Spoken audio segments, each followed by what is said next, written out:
My name is Jim Louttit. I'm a Métis elder with the Mickey Sioux Métis Association out of Courtenay, and I've been an elder now for about 8 months.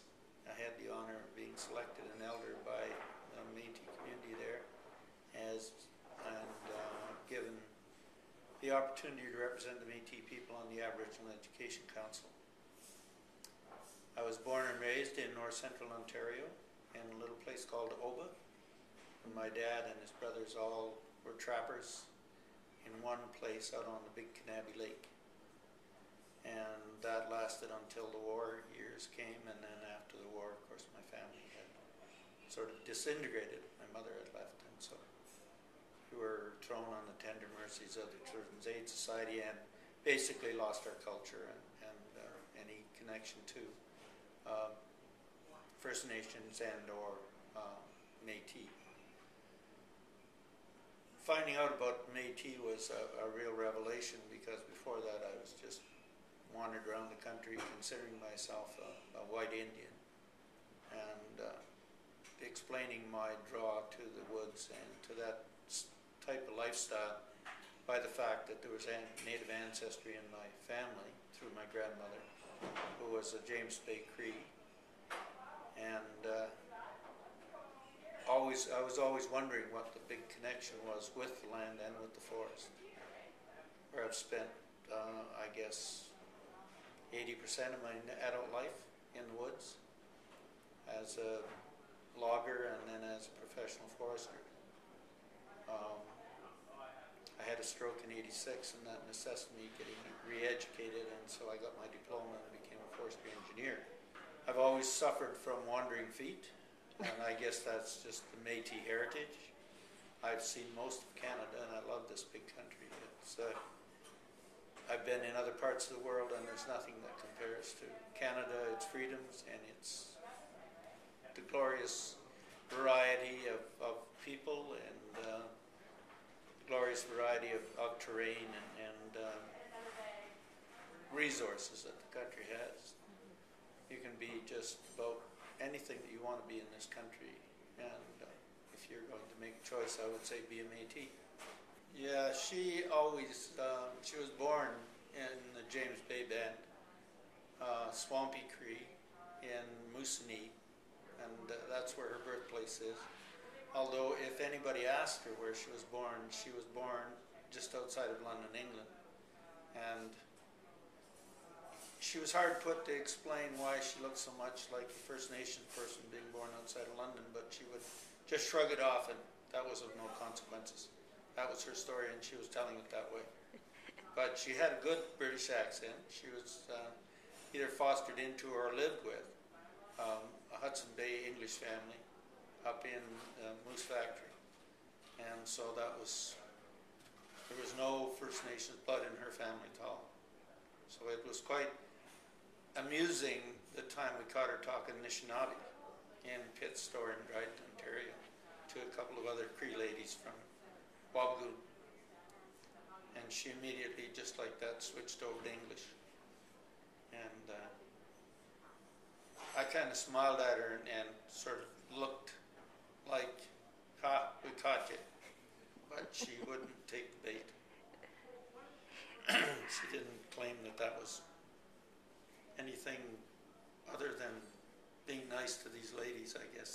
Were you able to pick up any of the language yourself, the Jim? odd word here and there, like waboose or words like that in Cree, but not from my grandmother. Mm-hmm. We learned those from people like my uncle's wife, mm-hmm. Aunt Louise, who was native, and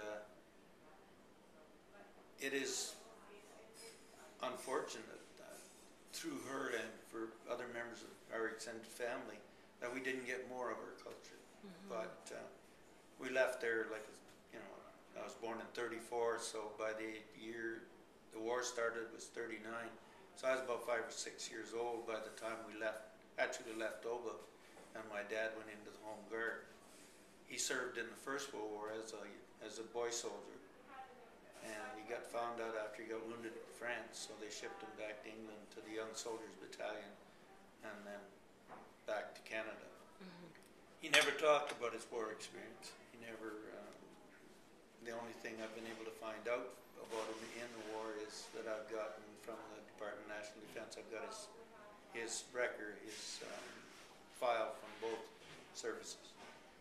His First World War I and his Second World War I. I found out he was wounded a couple of times, blown up a couple of times, and buried once or twice by shells. Oh. And he never, like I said, he never wore his medals, or he never talked about his experiences at all over there.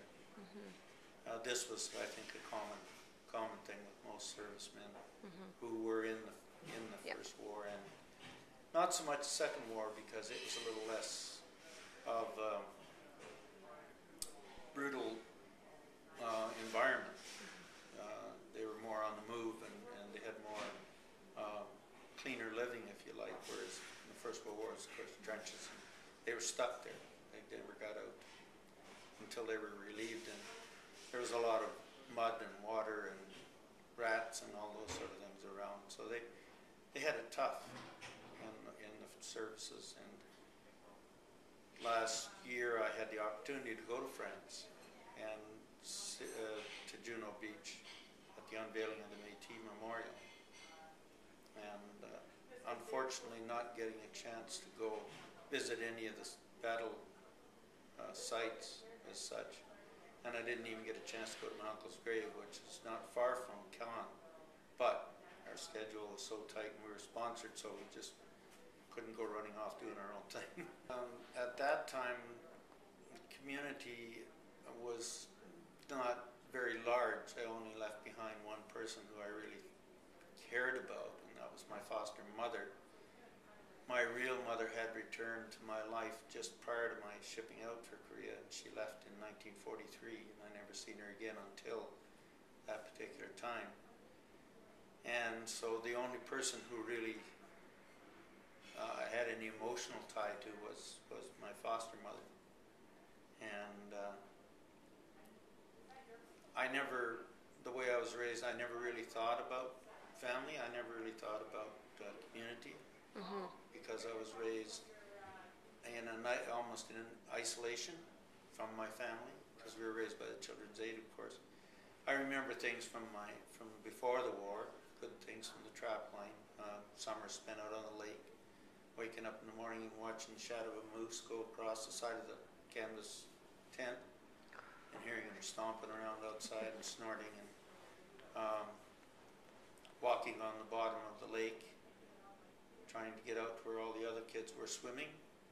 And so I decided I was going to walk out to the rock where they were, and of course I just kept walking, and I just holding my breath. I was walking along the bottom. Of course, buoyancy took over, and I popped up a couple of times. The kids jumped in and pulled me out, or I'd have probably not been here now. But, and my big dog, I had a big Newfoundland dog that was huge. He was big enough that I could actually ride on him. I wasn't very big myself, but he would be with me wherever I went. And I'd get down in the swamps or go walking around the woods, and I'd get tired, I'd just crawl on him.